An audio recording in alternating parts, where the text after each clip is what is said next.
And welcome to another episode of the Michigan Sports Truth Podcast on the Stables Network, the show that provides research and statistics all about the Detroit and Michigan sports teams, whether fans like it or not, and detects, exposes, and reveals actual and hidden facts and truth that the mainstream media doesn't want you to know.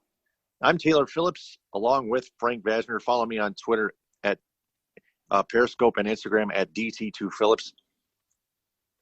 Follow Frank Vasner on Twitter, Periscope, and Instagram at Frank_Vasner. Vajcner. My last name is with two L's, by the way, Phillips, Phillips. Follow the show on Twitter, Periscope, and Instagram at Michigan_Truth. Also like its verified Facebook page, the Michigan Sports Truth Podcast. Check out its website, the MichiganSportsTruthPodcast.com, and scour the Stables Network's new website, Primetime with the StablesNetwork.com. The Michigan Sports Truth Podcast does not represent or defame any of the teams it covers, nor does it represent or compete against any of the mainstream media in the state of Michigan. It only detects, exposes, and reveals honest, actual, and hidden truth facts and statistics about them because the truth is always out there. So we got lots of topics to take care of. So why don't we get to it? First off, our top story from earlier this week, Central Michigan Chippewas starting quarterback David Moore was suspended by the NCAA by testing positive for what they report as a banned substance. Moore will be ineligible to play during his appeal. CMU has appealed for him, saying the over-the-counter nutritional supplement likely caused the positive test. If Moore is denied the appeal, he will be suspended for a full calendar year from the positive test, which is October 8th, 2019, which is yesterday, a day prior to this. He can still practice. If this is really an over-the-counter nutritional supplement that he's taking, however, then the NCAA should grant his appeal and let him play. However, well, they will. However, if it's actually a banned substance instead, then the suspension will be on. So that's just the way it goes. Still no word on whether, technically no word yet on whether or not it's an over-the-counter nutritional supplement or a banned or an actual banned substance such as a PED. There's a fine line between a nutritional supplement such as B Complex 50, which I have right here for my almost for my autism and stuff, but there's a fine line between that, for example, and a performance enhancing drug like a steroid. Like steroids. So, Frank, you want to justify it? You want to explain further how this goes to our audience here? Well, if Moore is claiming that it's something that's over the counter, it's probably something that he may have bought at GNC, that he takes before every workout. It's probably his pre-workout stuff. I mean, you pretty much find that stuff. You mix it with water, whatever beverage you want. But I mean, most of that stuff is fairly legal. It's nothing. There's no anabolic substances in there, which are anabolic steroids aren't illegal. But there have been times where if you buy something over the counter and let's say you mix it with something, it may trigger a positive test result. So maybe that is something that could have happened in this case. So I think possibly he may have to submit another test sample again and for a drug test, see if that was the case. And if he comes back positive again, then yeah, he probably took something that he shouldn't have. Now as for if he actually did it knowing that it was illegal or not knowing, that's a whole other matter in itself. So hopefully this is something that does get taken care of. I mean, the most notable example I can think of that happened within the last few years was Will Greer, who was a quarterback at Florida. He got nailed in a similar instance, and he got suspended for a whole season. He eventually ended up transferring to West Virginia and got drafted by the Carolina Panthers in the most recent draft. So hopefully it's not a severe issue and that does get resolved quickly. But again, this is something that should let the due process play out and see what happens. Yeah, and taking another test, which David Moore might have to is actually part of the appeal, and that's what you got to do.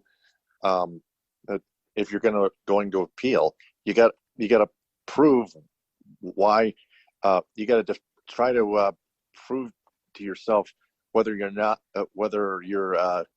not taking a drug or taking a drug, that whether you're taking a drug or not, and that's just how the system should go, and I think that's how it goes. So it's really good. It's a really good way to show to the NCAA and its doctors and stuff to get why you should or should be suspended for a full year. So and it also, if for any athlete who does take pre-workout supplements, make sure you do your homework and read the label and make sure you know what's in there, and make sure you research what substances are legal and which are banned. And I think that Moore needs to possibly be a little bit more thorough in this case, because for one, I highly doubt that he blatantly did something illegal, because again, knowing how grave the consequences are, I would say maybe this may have just been a mistake on his part, but hopefully it does get resolved. Yep, hopefully. But we'll stay on top of that developing story as it continues to unfold. Speaking of CMU, former CMU Chippewa wide receiver Antonio Brown reports to the media that he wants back with the New England Patriots, that he wants to play football again. The Patriots cut him like a couple weeks ago, didn't they? Yes, they did. Yeah, and I don't even know if they should rehire him or not. The Patriots just don't put up with any nonsense. They're the New England Patriots. They're the defending Super Bowl champions. They have a winning culture, and they just don't tolerate any drama. So that's just simple. Doesn't matter who you are, whether you're a superstar or not. You just can't do any drama. So that's just part of it. So Antonio Brown, if he wants to play football again, he'll have to choose another team. He can't go back to New England. Yeah, I don't think they're going to bring him back, and I'm not really sure there is any other team, because if you can't last in New England, you're likely not going to end up playing in the league again. And some people have said that he should go to the XFL, but I already know that they've made it clear they don't want guys with extra baggage. So really, he may end up having to play in the Arena League or possibly head north of the border to Canada. But again, this is something only time will tell. See what happens. Yeah, and we'll stay on top of that one. This is yet another developing story on of current CMU Chippewa and a former CMU Chippewa from back in the late 2000s and stuff. It's just all sorts of drama going on with my university's athletic department, for goodness sake. Thank you very much. Yikes. Fire up Chips. My goodness. So speaking of college football, we've got numbers.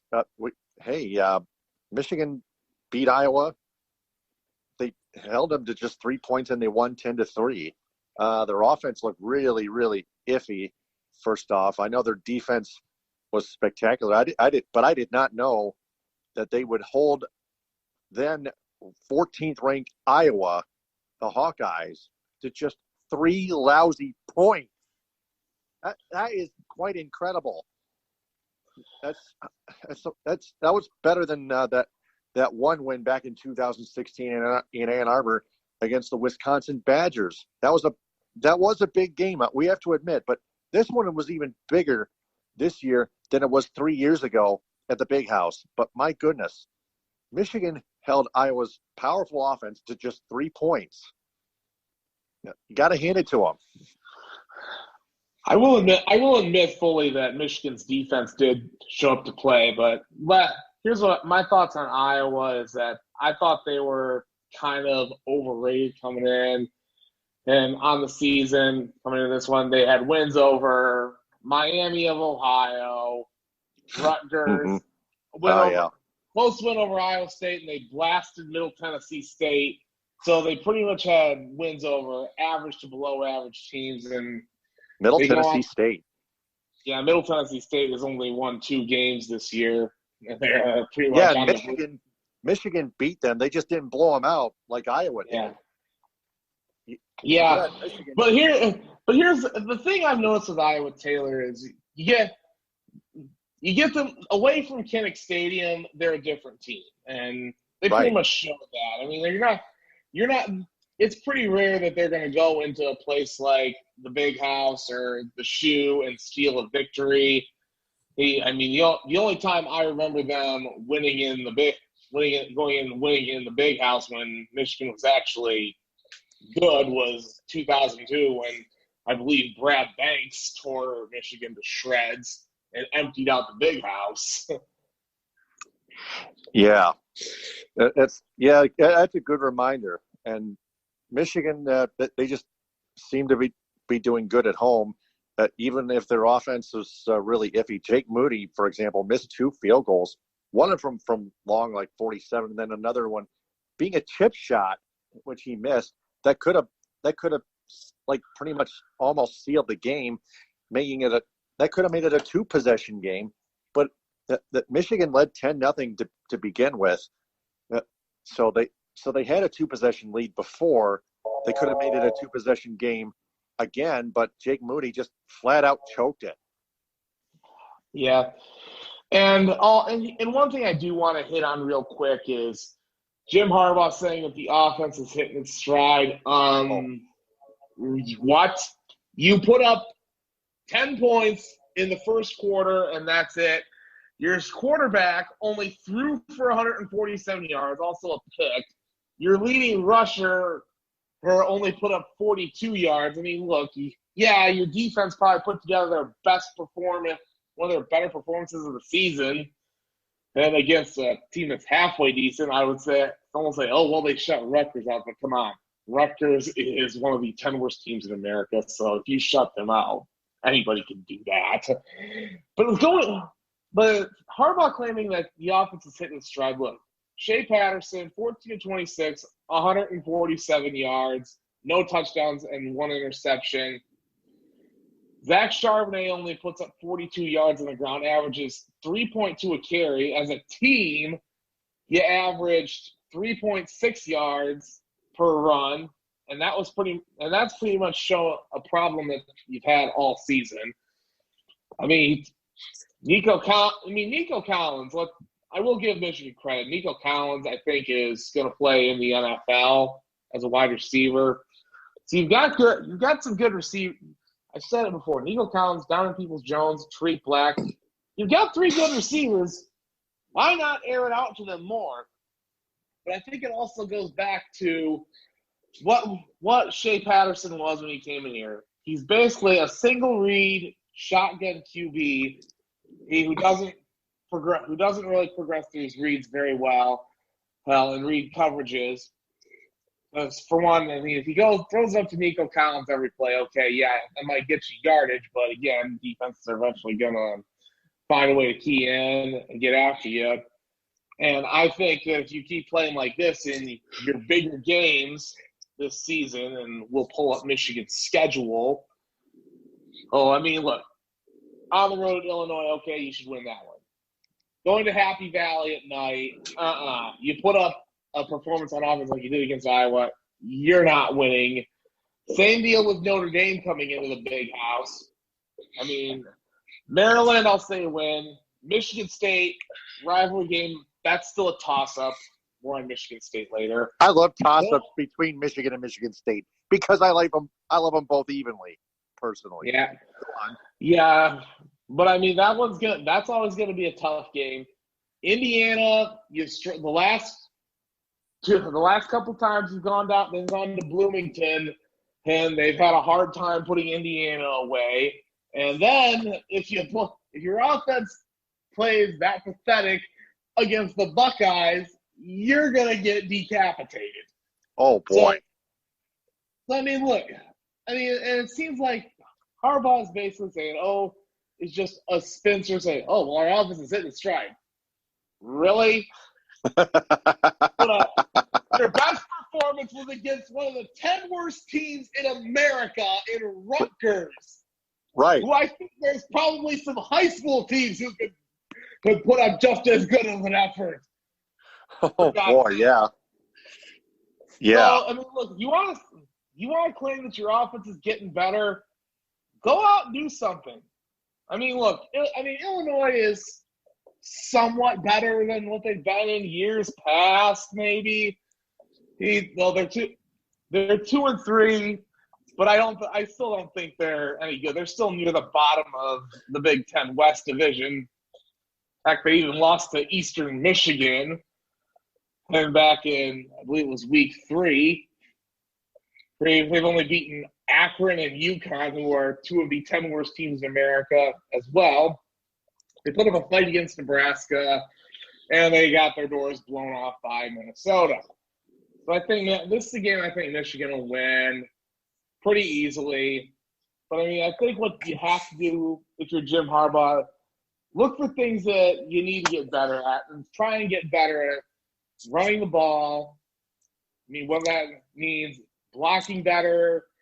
I mean, having Shea Patterson work on his reads more, progress through them. Heck, I think even if he goes out and struggles again, I think there is the possibility that once Dylan McCaffrey is healthy, we could possibly see a quarterback change if things don't improve. Because, for one, your offense has got to get going if you want to end up going to Indy and winning the Big Ten East. Yeah, and definitely. Shea Patterson, he's the only quarterback that's healthy that Michigan has. Dylan McCaffrey still out with a concussion. I don't know how long Dylan McCaffrey's going to be out. That's a darn shame. We'll see how. He's probably going to be out this week. I mean, he could possibly be healthy by the time they go to Happy Valley next week to play Penn State. Hey, but you better hope, because right now Patterson's the only option you got. If they put Joe Milton in, that's pretty much waving the white flag on the season, saying, okay, you might be the quarterback of the future, but you're basically going to have to take your lumps and see what happens. Yeah, Joe Milton, I've never heard of him. Yeah, he's their third stringer. He's actually come in and mop up duty a few times, but he remains a project. The spread, but currently the spread for the game against Illinois is Michigan -22. I think that they'll cover that easily. But I'll actually go ahead and put a pick down. I think Michigan wins it, say 42 to, we'll say 14. Illinois might get a garbage TD late.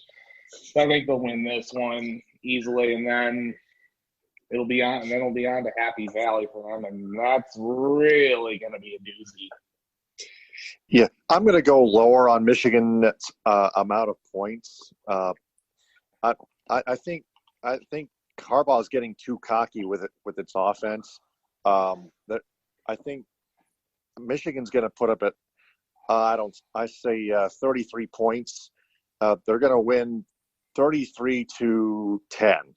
33-10, Michigan beating Illinois. So okay. I think Michigan's defense, the way they performed, they can almost. How about 33-6? 2 field goals, all actually. Right. Yeah, because the way they held Iowa to 3 points, yikes. Yeah, and plus Iowa's offensive line couldn't pass block to save their lives in that game. Right, exactly. So, yeah, that's what we have for Michigan, and Yeah, Shea Patterson just needs to stop throwing interceptions. So that's pretty much it. They at least they've taken they've done a better job the last two games with ball security. I guess that's what Harbaugh meant by hitting its stride about the offense. Although it's fumbled the ball like the first 3 weeks or so.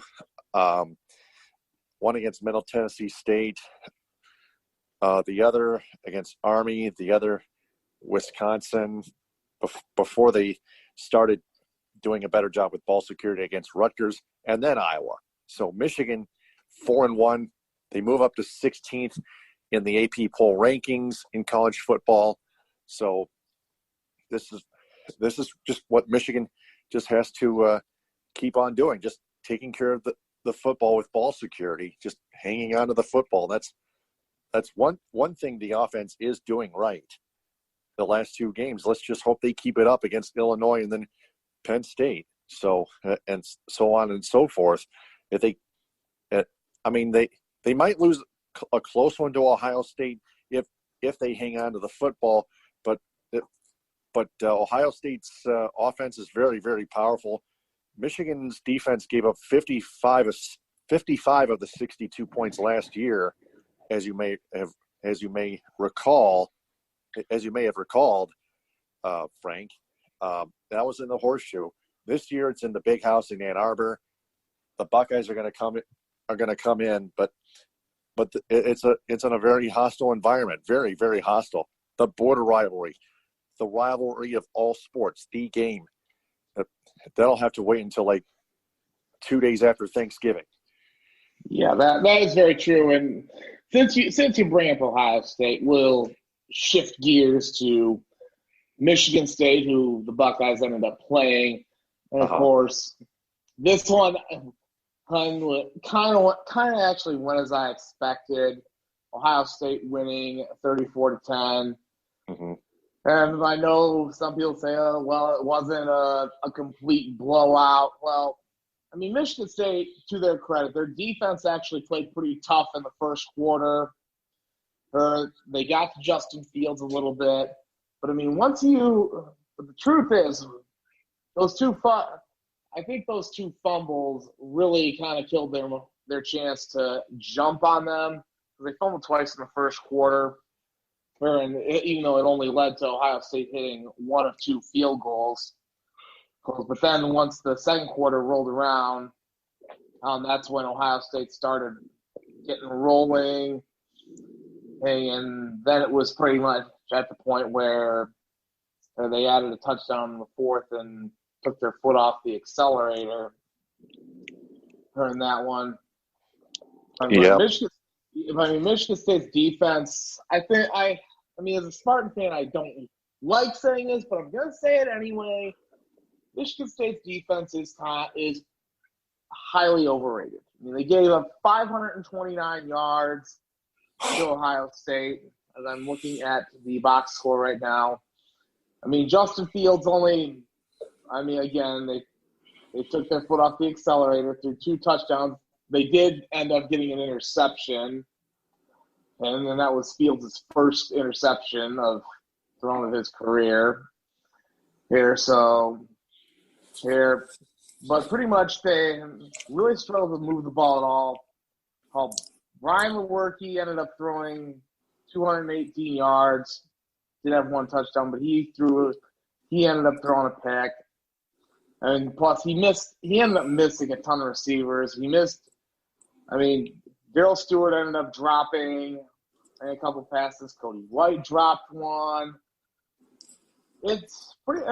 People say there was a couple plays that if they were made, it could have been different. But you still got to end up making those plays, and if you want to beat a team of this caliber, because I think Ohio State showed that they are one of the top teams in college football, and I wouldn't be surprised. I said this other times too. I wouldn't be surprised if they, at a minimum, put up a fight against Clemson or Alabama if they end up getting to the playoff this season. Yeah. Only time will tell what happens there. But as for Michigan State, they now have to turn around and play Wisconsin. Yeah, that. See, I knew this was going to be a tough stretch when I looked at the schedule. So they had to go to Columbus and Madison in consecutive weeks. But I mean, it's kind of like when you play a team like Ohio State in their house, you lose them twice. You lose them the week of, and then you're kind of beat up after that one. You got to turn around and go to Madison and play them and play the Badgers in their place, which, again, Wisconsin comes in ranked 8th in the country, hasn't lost a game. And everyone pretty much knows about Jonathan Taylor, the running back, who's rushed for 745 yards and 12 touchdowns and was a Heisman in time of the last season and is expected to be in New York again this time around. But I look at Wisconsin, and they have only given up a grand total of 29 points all season, 15 Northwestern, 14 to Michigan. But they've also played some pretty weak competition. I mean, outside of destroying Michigan, Northwestern, who has only got one win on the season. Kent State and Central Michigan, they shut out pretty easily, although Kent State's pretty awful. And then South Florida, they opened the season with a 49-0 shellacking of, who is also it's pretty rough as well. Truthfully, I've seen Michigan State go into Madison before and steal a win, but I don't see it this time around because for one, they're still kind of beat up from their loss they took to Ohio State. I'm really not sure if they're going to be able to keep Jonathan Taylor contained. And plus, I'm not sure if their offense is going to be able to get going as well. And keep in mind that they did end up having a running back, Darius Jefferson, under the transfer portal. So now it's pretty much going to be a lot on Elijah Collins. I mean, unless he seemingly finds running room and absolutely goes bananas, I don't see Michigan State winning this game. But I also kind of don't foresee it being as bad as the Ohio State game.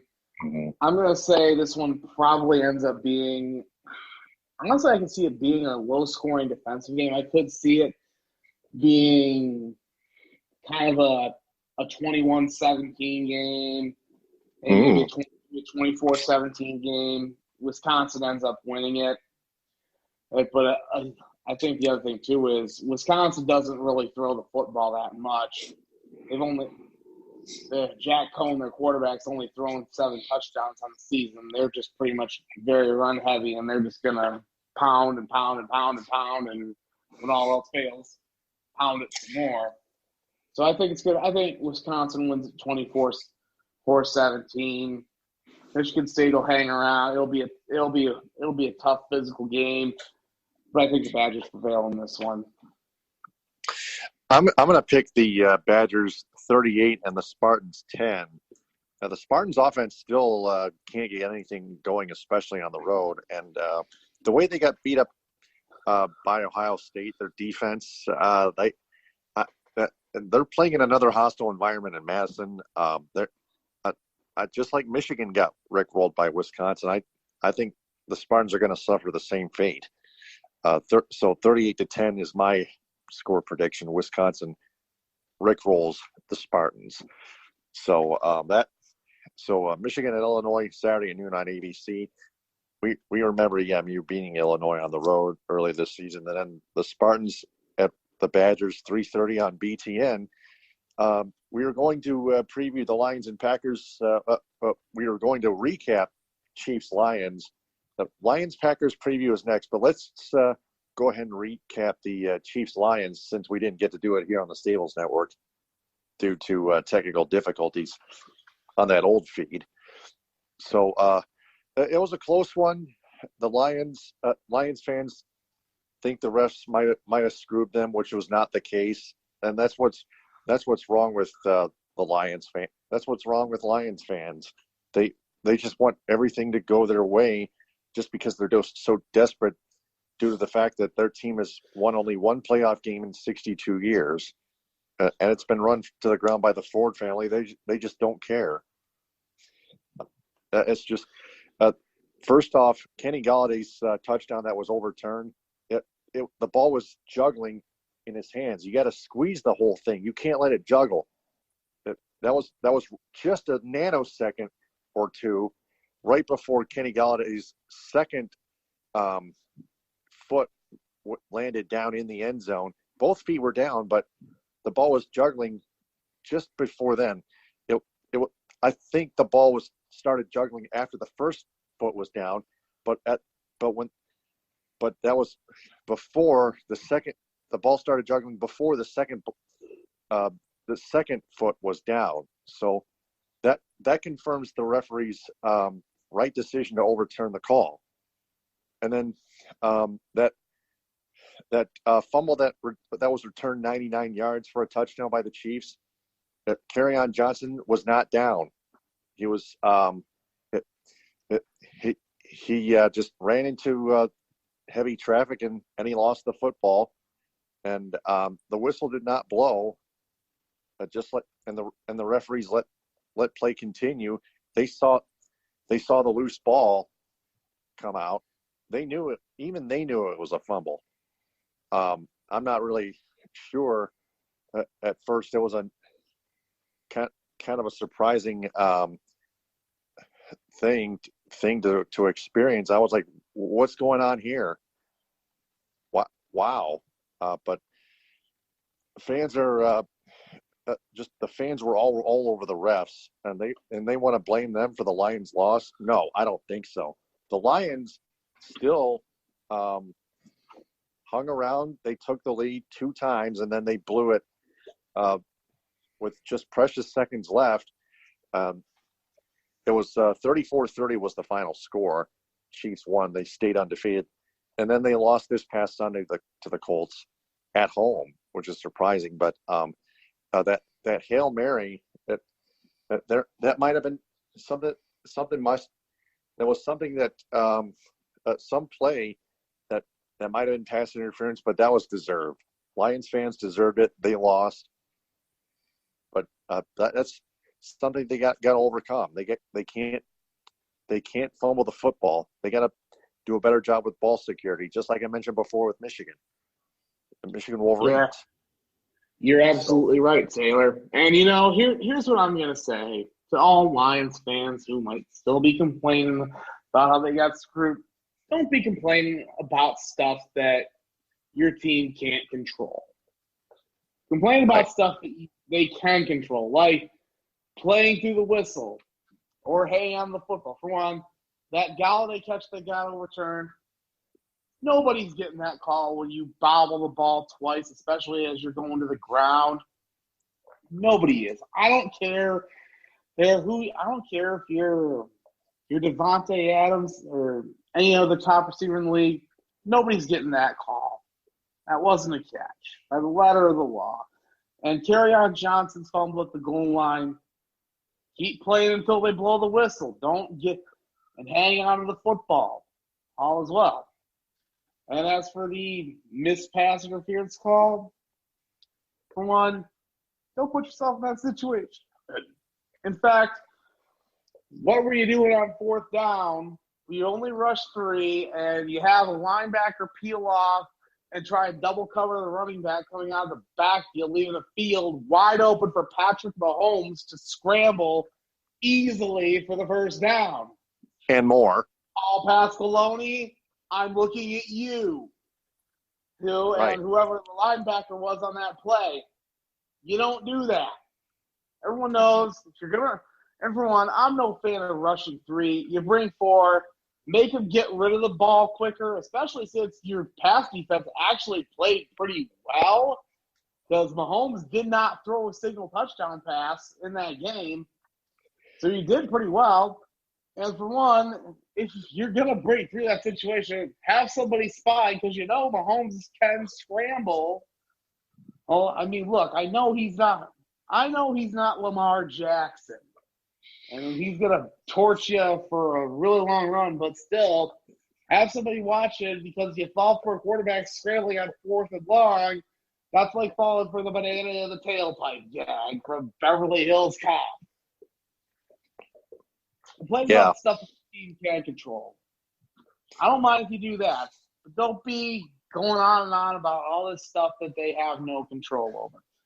Winners play above stuff like that. Losers just whine. And I'm going to leave it. Yeah. As for their next game against the Green Bay Packers, which will be on Monday Night Football, this is one everyone's going to point to the fact that the Lions have beaten the Packers 4 straight times, and they've won, I believe it's 3 or 4 at Lambeau. Yeah, their last 4 at Lambeau. 3 or 4. So I mean, they're capable. They're capable of winning there. But the thing is, Green Bay was my pick to win the NFC North to begin with. I think Aaron Rodgers is going on his revenge tour. This is a team that can easily get to 12 wins and possibly represent the NFC in the Super Bowl. On the season, they do have wins. They had ugly wins over the Vikings and Bears. They ended up beating Denver, who has a terrible offense. Lost to the Eagles, who the Lions ended up beating. And then, of course, they ended up beating the Cowboys in Dallas on Sunday. Hey, I'm looking. This is again. I mean, I think truthfully, it depends on the health of guys. I know that the Lions just got T.J. Hockenson, their tight end, back from an injury. But I also know that I pull up the injury report. Mike Daniels and Snacks Harrison did not. So who knows? I don't really know what's going on with Snacks. Daniels has apparently got a foot issue. But Hockenson did return from concussion protocol. So I think that could possibly help them. As for Green Bay, they are going to be without – I got to scroll down to them. They've got guys who are still nicked up. Devontae Adams, their top wide receiver, who is still listed as questionable. I'm not sure if he will return or not. If he doesn't play, then that definitely plays in the Lions' hands. And plus, there's some of their reserve defensive backs have been beat up as well. So we'll see what happens. It'll be interesting to see, but truthfully, I think this is a game Green Bay ends up winning pretty easily. I foresee this one being I kind of have a feeling this one's going to be a blowout. I think Green Bay wins possibly by 2 touchdowns. I'll say 31-14. That's not a blowout. Well, okay. Well, it could be, but I'm gonna lean more towards 31-14 Green Bay in this one because I think the Packers are going to be looking to make a statement. That's a 3-possession game, so that's 17. Yeah, I wouldn't be surprised if they do end up blowing them out, but I think the realist in me says 31-14 Green Bay. Yep. So I'm gonna pick Green Bay to win by a closer margin. The Lions are gonna play their hearts out. They're gonna make costly mistakes again. The way I see it, I'm gonna go 27-21 Pack on this one. So I'm just taking a wild guess. How about 27-17? Actually, make it a 2-possession game. So it's not going to be a blowout at all, but it's not going to be close either at all. So it's going to be in between. So Lions Packers Monday Night Football 8:15 or 8:30 on ESPN. Gonna be an interesting one. The Packers 4-1, I think. Yeah, their only loss was to the Philadelphia Eagles. Yeah, it was at home too. That was on Thursday Night Football like last week or so. Yeah. Yeah, that was amazing. 34-27. That's what I remember the final score was. Eagles just barely held on. So there you go. The Lions are 2-1-1. They're in second place, just barely. The Bears and Vikings 3-2, tied for third. It's been neck and neck the whole way through. We'll have to keep it. We always keep an eye out on the standings here on the Michigan Sports Truth podcast on the Stables Network, All Access Detroit, on Zoom Live. Yeah, so Lions Packers Monday night, 8:30 on 8:15 or 8:30 on ESPN. Let's hit the ice and recap the first three games that the Red Wings have played. First off, Tyler Bertuzzi, his stick was just his stick lit on fire as he came up with 2 goals and 2 assists. Anthony Mantha with a goal and 2 assists. Luke Glendening and Dylan Larkin. Luke Glendening, of all people, for example. Both him and Larkin each a goal and assist. As the Red Wings upset the Nashville Predators 5-3 on opening night at Bridgestone Arena in Nashville. It was a back and forth hockey game, except the Red Wings started out on a 2-0 lead.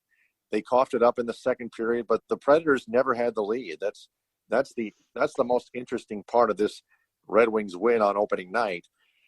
And then Anthony Mantha scored all 4 goals in a 4-3 regulation win against the Dallas Stars on the Red Wings in the Red Wings home opener at Little Caesars Arena. But Anthony Mantha, even he had help. But this reminded me of Sergei Fedorov's 5-goal game on December 26th of 1996, when Fedorov won the game in overtime with the help of the Russian 5, and even Brendan Shanahan, my favorite Red Wing of all time, he got an assist on Fedorov's 3rd goal. That was on the power play. Konstantinov as well made a centering pass from a sharp angle, almost a sharp angle, but still in front of the goal line. And Fedorov just one-timed at home. But Anthony Mantha, he used Dylan Larkin. He used Tyler Bertuzzi. He even used Mike Green. It was back and forth, except Dallas had a 2-0 lead. But Anthony Mantha came right back with the first 2 of his 4 goals, and then Mantha gave the Red Wings the lead just 15 seconds in, and then the Stars retied it back up real quickly. That was the whole, and it stayed tied until 53.3 seconds left. Larkin fed Mantha, and Mantha one-timed it past Anton Khudobin, who started for Dallas. And then with 1.6 seconds left, Jonathan Bernier, of all people, just sticking his left pad out and just making a goal line stand. I know this is like in football, but even Ken Daniels, the FSD Red Wings play-by-play commentator, screamed it out.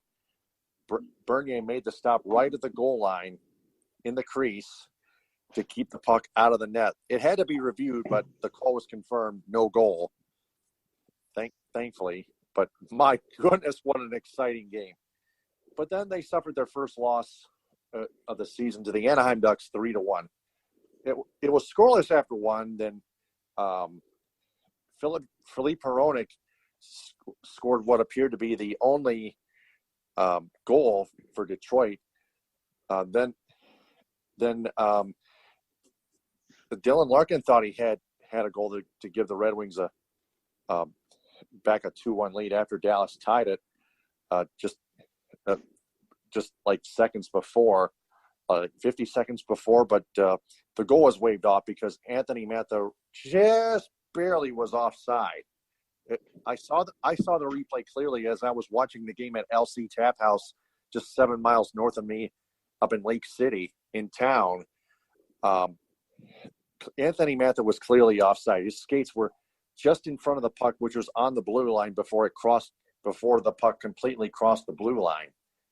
And fans just again, they think it was onside again, just because they want everything to go their way.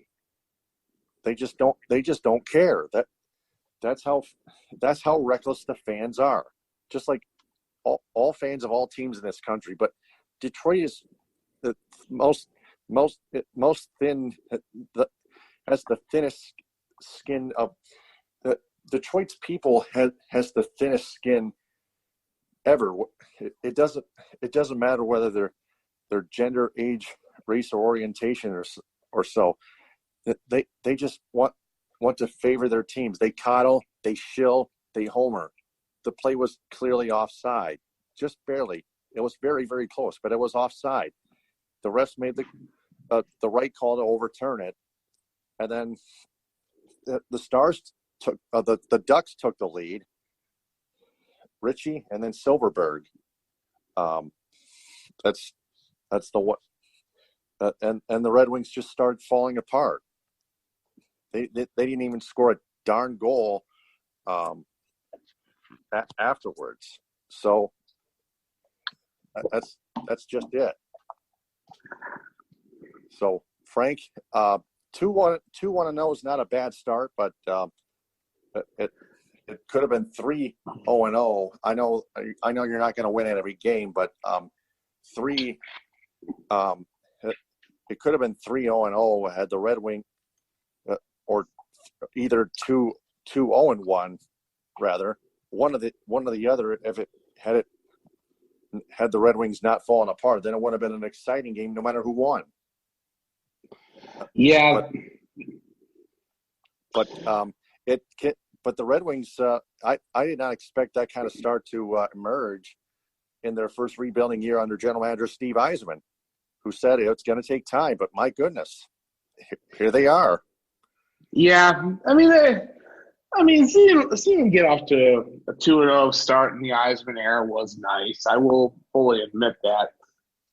The thing is, you're starting to see that this team doesn't really have a ton of depth, and for one, there are areas where they're struggling. I mean, I've got NHL.com up right now. They are actually 29th out of 31 teams in face-off win percentage, only ahead of the Vegas Golden Knights and Chicago Blackhawks. So, I mean, truthfully, down the middle, they aren't really that deep down the middle. I mean, Dylan Larkin is your best option at center. Beyond that, you don't really have much, because Athanasiou, I think, is better. Andreas Athanasiou, I think, is better on the wing than at center. So you're not really doing too much. You're not really doing too much there, and then you're pretty much averaging shots per game, shots allowed. Same with your special teams. Your penalty kills about is actually in the top 10th in the NHL. Power play percentage is towards the bottom and 24th. And you're pretty much middle of the road anywhere else. But I mean, water is going to find its level with the Red Wings this season, and yeah, it is going to take time to get things going in the right direction. Yzerman said that. So I mean, there's really no need to get up in arms about their performance against the Ducks, even though I don't think the Ducks are going to be that good this season as well. So I mean, who knows? So, I mean, it's pretty much going to be There'll be nights they get a win, but more often than not, they're going to take their lumps. Now, looking ahead to Montreal, I gotta find their schedule real quick, because it'll be tomorrow. Yep. Yeah, Montreal first at Bell Center, and then So go on. Yeah. So they'll play at Montreal, and of course, Montreal's just been a team that's had their number in recent years. I mean, we all remember a lot of shellackings that they took, especially in 11-1 that year. I mean, on the season, Montreal has played 3 games. And they are being their top goal scorer is Jesperi Kotkaniemi, who's got 2 on the season. Joel Armia's got 2 on the year. Jonathan Drew and Matt Stomey and former Red Wing Tomas Tatar, Jordan Wheel, Brennan Gallagher each got it, and Phil Deneau each got a goal apiece. Also, Jeff Petrie and Ben Chiarot got a goal from the blue line. Shea Weber, their top defenseman, and he's got a couple assists on the year. And they're led in net, obviously, by Carey Price, although he has given up a lot of goals on the season. He's got a 3.69 goals against average. So we'll see how it goes. I think Montreal this is probably a game that Montreal wins since they're at home. But again, this is a team that's going to end up taking their lumps a lot, especially with Toronto coming in on Saturday night. I believe that's a Hockey Night in Canada game. And then it's going to be a West Coast swing. Western Canada. Yes. So it'll be Vancouver and then the twofer in Alberta with Calgary and Edmonton and coming up after that. So, I mean, again, what I'm really looking for from the Red Wings is individual development. Are their young guys going to get better and step up? I mean, look, seeing Anthony Mantha have a 4-goal night and actually be the NHL's second star of the week and for a while have tied for the lead in the NHL in goal scoring, that's nice to see. I mean, how are you going to build off of it from here on out? You got to look for more of that on a consistent basis. I mean, guys like Larkin, how much better is he going to get? Andreas Athanasiou return to action. Even Philippe Hronek, who I think he was actually kind of overlooked last season, and he was considered the third best rookie defenseman, at least in terms of ice time. So how much is he going to develop and help what? And we'll see and we're going to see how things go. I know they did end up making a trade for Alex Biega, defenseman from Vancouver, who's kind of just been a depth guy most of his career. They traded a forward for him.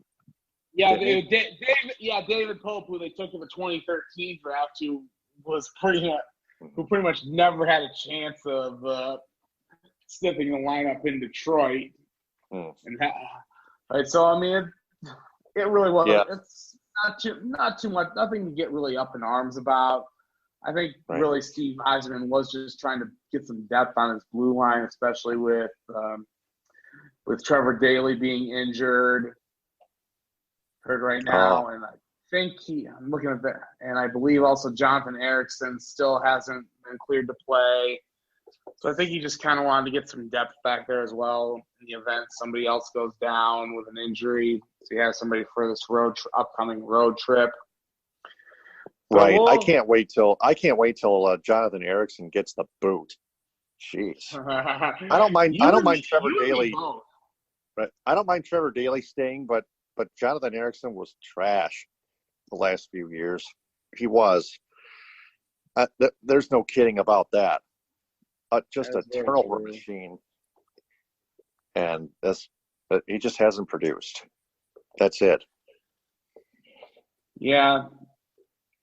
So yeah. I think so. We'll see what ends up happening. I mean, I know later on the season, but again, I'm just really looking for individual development from this team because, for one, they're going to be near the bottom of the league and be in contention for a lottery pick. So it's really just individual development is pretty much all I'm looking for. Yep. Or from the young guys. Absolutely. Well, it's 10:53 and change, soon to be 10:54. One topic we were going to cover last week was the Los Angeles Angels firing former Tigers manager Brad Ausmus after 1 year as manager for the Angels. Brad Ausmus, like Nick Castellanos pointed out, is not a good communicator. Still, his lack of communication skills lack of usage of communication skills got the best of him, and the Angels gave him the heave-ho, just like the Tigers should have done after 2014. No surprise.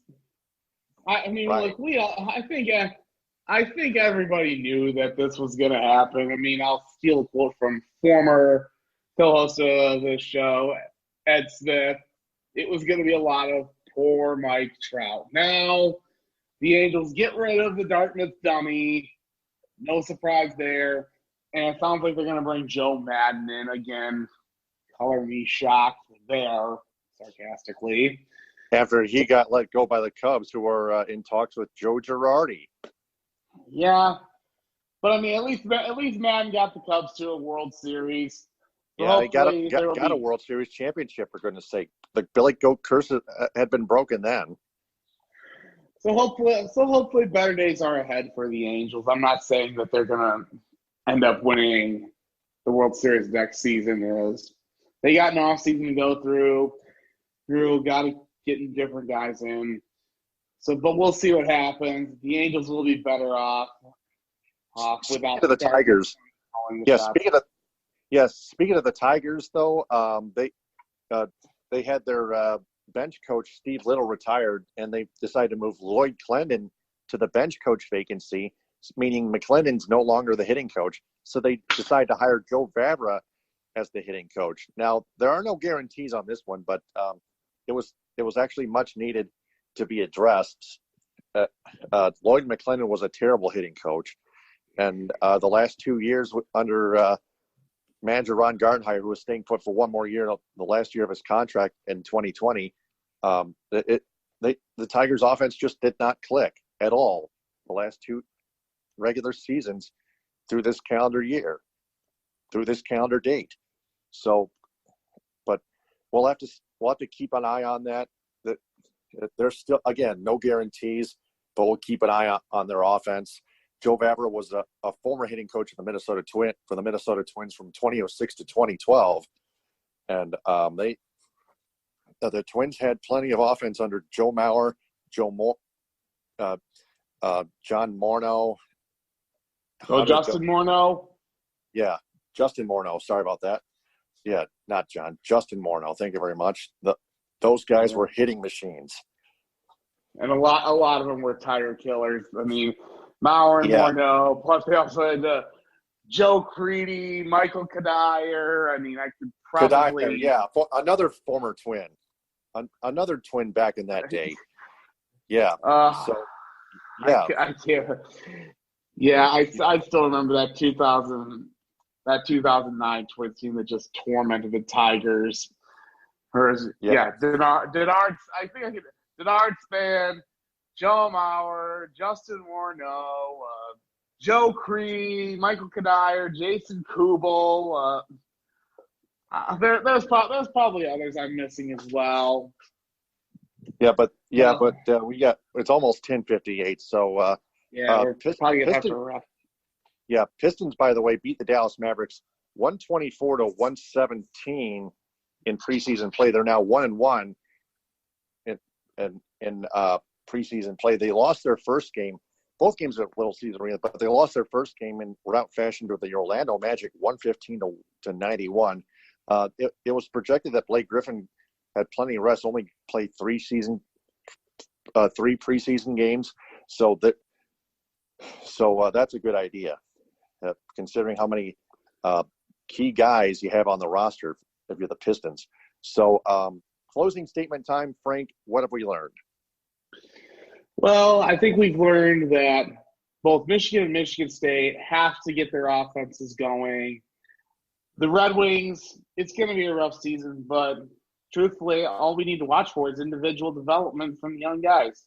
Are they going to get better? If they do, then yeah, things are going to be just fine. If not, then I think that I should have mentioned this earlier, but I think if they keep struggling on a nightly basis, then yeah, Steve Eisman will probably get rid of Blashill. But I think, truthfully, you just got to look for individual development. The Lions, are probably going to be the Lions in Green Bay. The Pistons, I mean, we'll see. We'll just have to see what happens with them coming this season. I know Blake Griffin's not going to play too much. And the Tigers, once the offseason gets here, we'll see what happens. Yeah. Depends if any moves get made.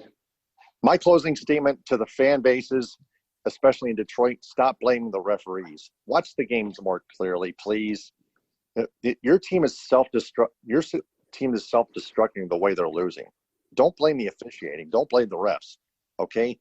So, Frank, thanks very much. We'll talk next week. Todd Faber will join us as well on the 16th.